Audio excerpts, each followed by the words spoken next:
Jewish people are not the Israeli government and Muslims are not Hamas. In a matter of weeks, Muslims across the world will fast from sunrise to sunset during the holy month of Ramadan. It's time to take life at a slower pace.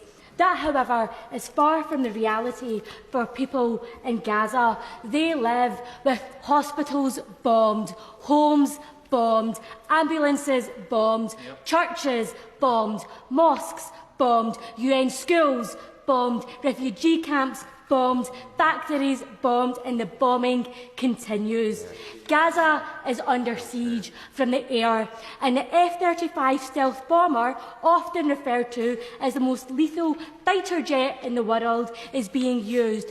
Parts for this fighter jet, the laser targeting system and the weapons release system, are made in British factories, which means that we simply do not know if those weapons are being used by Israeli authorities in the massacre of families and children in Gaza. Politics is all about choices.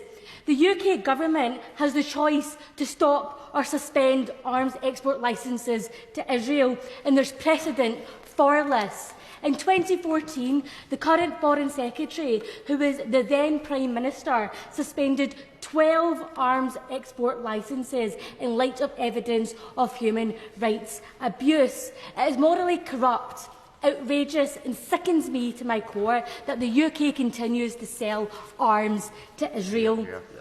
To the people of Gaza, the mothers, fathers, husbands, wives, sons, daughters, to you all, I'm sorry. I'm sorry that this institution of Westminster has seen your tears, yet ignored your pain and suffering. I'm sorry that your hopes of returning to the beach to play in the clear blue sea have been snatched away from you. I'm sorry that children are experiencing heart attacks and will live a life full of trauma. I'm sorry that your dreams and aspirations have changed from becoming scientists and footballers to dreams and aspirations of staying alive and accessing clean drinking water. I'm sorry. In their hundreds of thousands, the public have marched on the streets, a unified mass movement standing up against the status quo. People from different and no faith, men and women, adults and children, rich and poor, saying enough is enough, demanding a ceasefire.